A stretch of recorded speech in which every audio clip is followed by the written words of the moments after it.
Love never sleeps. Fade in as credits roll.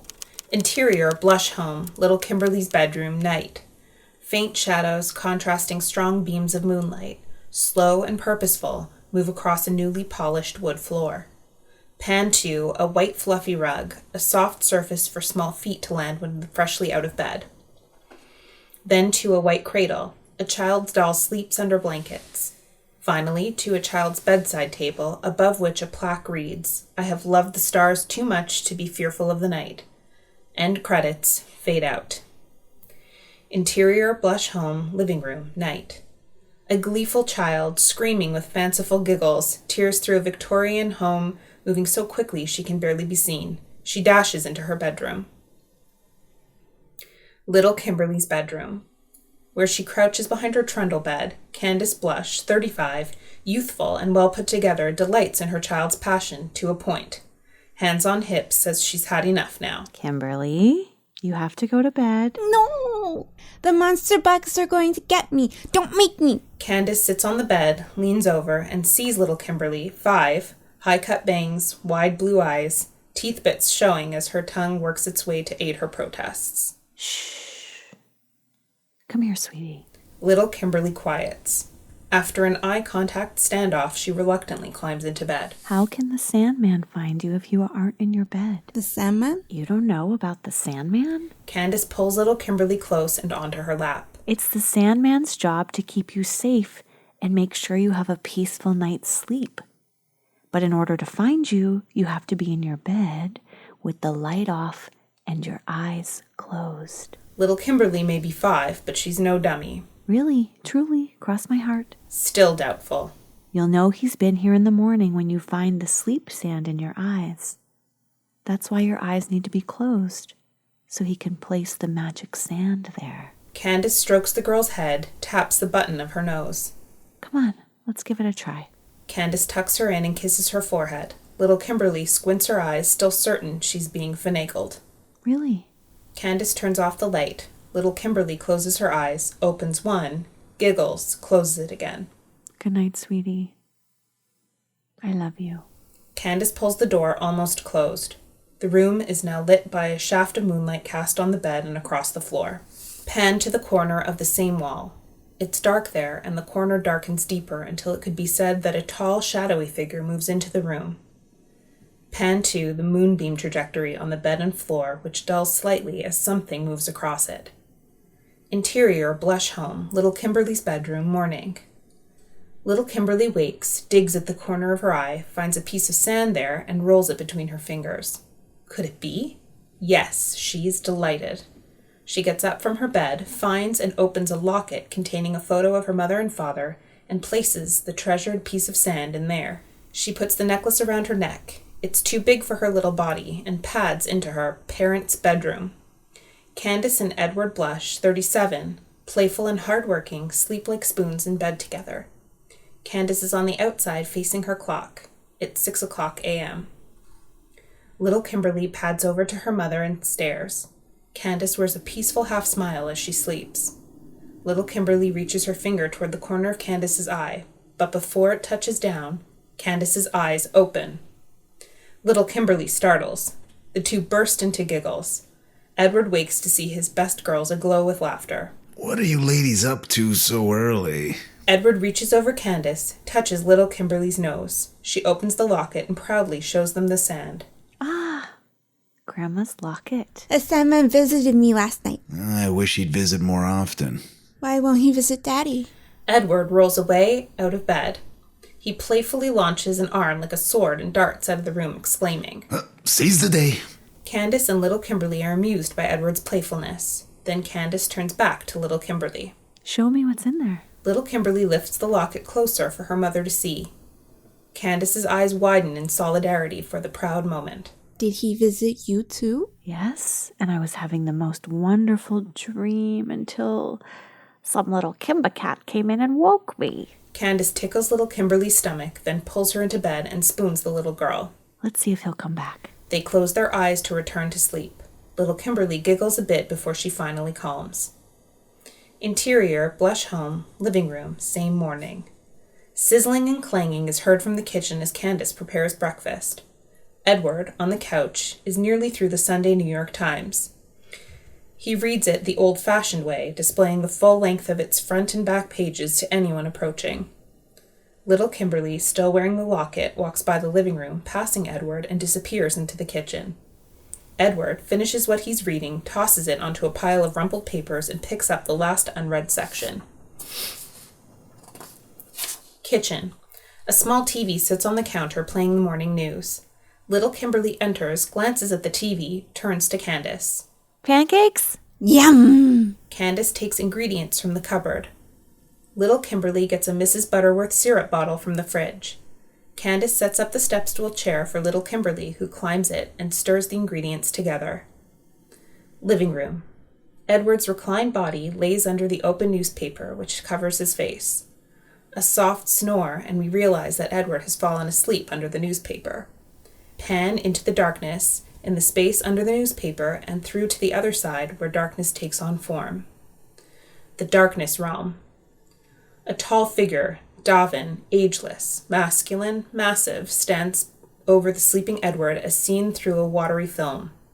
He watches as images, lit from within, form and move slowly above Edward's head. Dream image. Edward, at a work desk, tries to file papers, but they are sticky and he can't get them off his hands. Dahvin moves closer, in what seems like a smothering act, but waves his hand over the dream image instead. Sparkly dust emits from his hand, coating the image. Dream image. The sticky pages return to normal paper. Dream Edward successfully files the paperwork. Back to living room. Little Kimberly walks out of the kitchen and up to Edward, who's still asleep under the newspaper. Daddy, breakfast is ready. Suddenly, her eyes widen, fixed upon the newspaper as she sees a full-page ad of Sandman port wine. The black silhouette of a tall male figure in hat, cape, and boots. Little Kimberly's wide eyes scan down the page and see at the bottom of the ad the word sand. Her eyes grow even wider when she then sees the word man. She does not register the E spelling Sandman. To her, it is The Sandman. Her jaw drops. She squeals at the confirmation, jerking Edward awake and upright, startling her even more. Little Kimberly runs to the kitchen. She glances at the TV and sees a Mrs. Butterworth commercial as she waves from the TV. Little Kimberly tentatively waves back, and Mrs. Butterworth winks at her. Little Kimberly squeals and runs out of the kitchen. Living room. Edward watches the child dash down the hallway in a trail of screams and squeals, of surprise, of delight, of excitement. Candace? Candace steps out from the kitchen, spatula in hand. What was that about? Exterior, blush home, back porch, later. The family dines on pancakes al fresco on a spacious porch.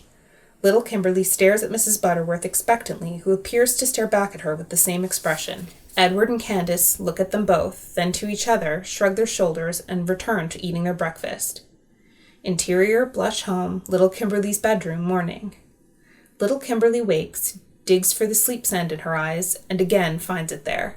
She opens the locket where several mornings of sand now reside. It's getting crowded in there. She hops out of bed, goes to the kitchen, gets an old baby food jar from the pantry, drops the sand into it, seals it with the top just as Edward comes in from the back door with repair tools. He winks at her and leaves. Exterior, blush home, early evening, wide. Green lawn, climbing roses, tall trees, all speak to the care put into the Blush's 2-story Victorian home. Approaching the house from the sidewalk is Annabelle, 22, a younger version of Candace. She totes a knapsack. Interior, blush home, front door entryway, same time. Candace and Edward, dressed black tie, ready themselves to leave. Edward looks for his keys. Little Kimberly watches. Edward spies little Kimberly and wiggles his eyebrows at her. She giggles. Little Kimberly hears knocking, goes to the mail slot, peeks through, opens the door but keeps her hand on the knob. Candace approaches, tries to take little Kimberly's hand off the doorknob, but she stubbornly holds tight. Come in, Annie. They kiss on the cheek. Annabelle steps through. We'll be back late tonight. I've made up Kimberly's trundle bed. Edward looks increasingly obscure places for his keys. Kimberly watches, giggling each time he does not find them. Or you can both sleep in the attic room and have a real bed. The trundle's great. Who could pass up a trundle sleepover with my favorite niece?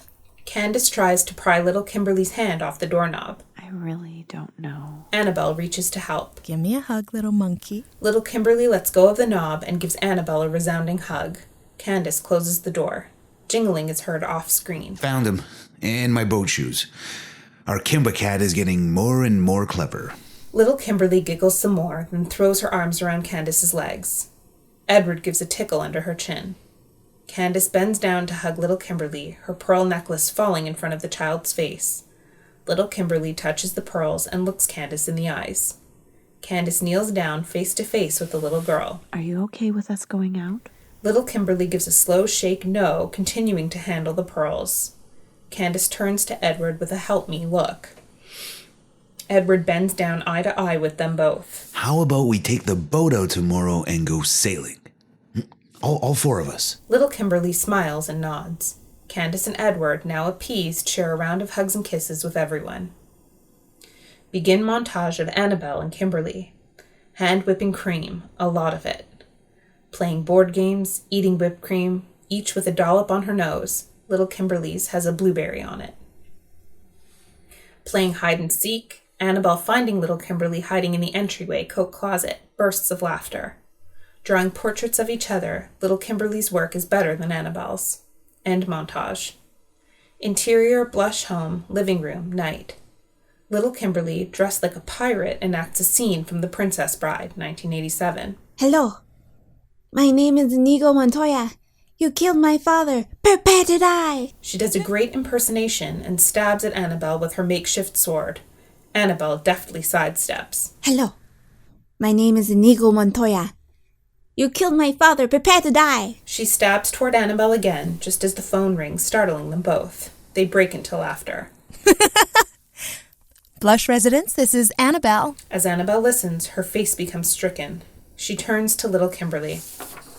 Interior, Greenwich Hospital, waiting room, night. Annabelle and little Kimberly huddle together. It's been a long night. A doctor walks out in surgical scrubs. Annabelle moves towards him. Little Kimberly gets up too. A nurse approaches and mouths, drunk driver, off-screen to Mrs. Maples, 55, matronly, who puts herself between the two girls, stopping little Kimberly. Her tag reads, Chaplain. Stay here, honey. No. Be a good girl, please. Stay here. I'll be right back. Little Kimberly stays, but is not happy about it. Mrs. Maples reaches out, but little Kimberly refuses to acknowledge her. Instead, she keeps her eyes on, wide, Annabelle with surgeon at end of long hallway. The two talk. The doctor shakes his head, no. Annabelle asks questions, but the doctor just shakes his head, no. Return to waiting room. Annabelle goes to little Kimberly. A few exchanges, and little Kimberly bursts out in tears and falls into Annabelle's arms. Interior, blush home, front door, entryway, night. Annabelle and little Kimberly feebly get through the front door. Annabelle, in shock, does her best with the inconsolable little Kimberly's own broken heart. Little Kimberly's bedroom. Annabelle sits on the edge of little Kimberly's bed, trundle open on the floor, and takes little Kimberly in her arms. I know this is terrible. The most terrible thing to ever happen to us. Together we'll get through it. I'll be right here. Try to get some sleep. Later, the two girls lay in their own beds asleep but restless. Cross the floor to the dark corner and to the darkness itself. The darkness realm. Dahvin's massive presence moves toward little Kimberly and Annabelle, their forms seen as if through a watery film. An agitated little Kimberly wrestles in the sheets, grimaces. An image, lighted from within, forms above her head. Dream image. Little Kimberly runs after her parents, arms stretched toward them. 3 giant monster bugs chase her.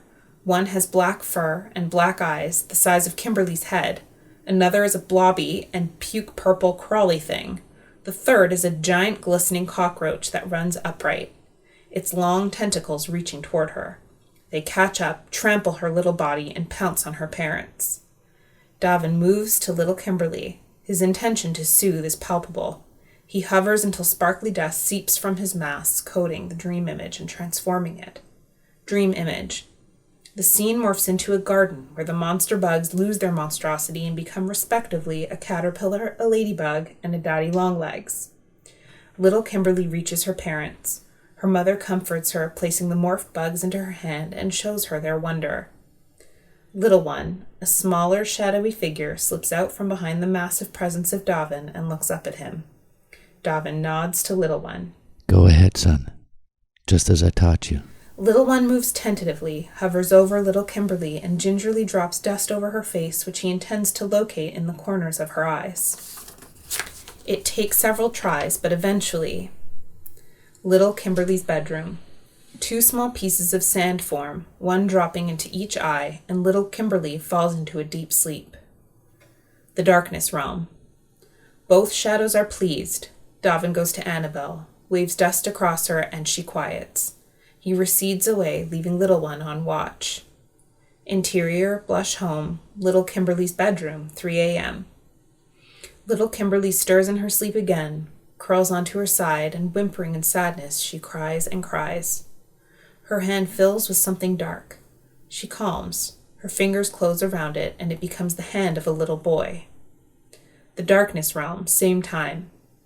Several sparks of light ignite brilliantly in Little One's wispy form as he watches his shadowy shape form the hand of a little boy.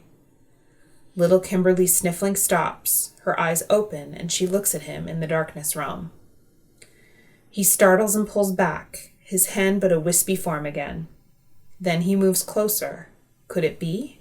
Yes. Their eyes connect across realms, black pearls seeing each other for the first time, finding peace, filling a need. Hers so sad and searching, his full of curiosity and care. In a sudden instant, the spell is broken when Dahvin returns and tosses sand into little Kimberly's eyes, which close in response. Then he turns sternly to Little One. There are rules about the boundaries between worlds. You know this. We don't go into their world, they don't come into ours. But she needs me. Dahvin softens, knowing this feeling all too well. He wraps a reassuring arm around Little One. I know, son. It is a great temptation. But you mustn't. The repercussions are too great. Which is why we have the rules. Little One drops his head in obedience, but his heart still yearns for her connection. Fade out.